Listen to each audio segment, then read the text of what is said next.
In Civilization 7, your empire doesn't just grow, it evolves. But evolution is a polite word for a brutal truth. For a new age to begin, the old one must die. We play these games to build legacies, monuments, laws, heroes. But history tells a much darker story. In the real world, the most dangerous place to be isn't on the front lines of a war. It's at the head of a revolution.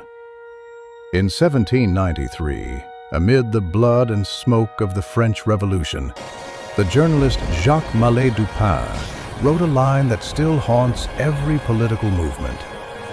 Like Saturn, the revolution devours its children. Saturn, the titan who swallowed his sons to prevent them from taking his throne. It's a perfect metaphor for the human cycle of change, a cycle that Civilization 7 seems to embrace with its new crisis system, a global collapse that resets the board, forcing you to choose a new path. But look closely at the history the game mirrors. The people who began a movement, the dreamers, the poets, the first rebels, they rarely survive to see the modern age. They're too radical for the old world and too moderate for the monsters they create. Take Georg Danton. He helped invent the French Revolution. He was its voice, its passion.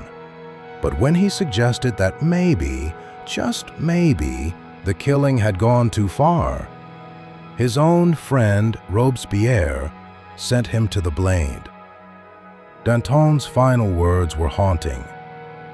"My only regret is that I go before that rat Robespierre." He was right.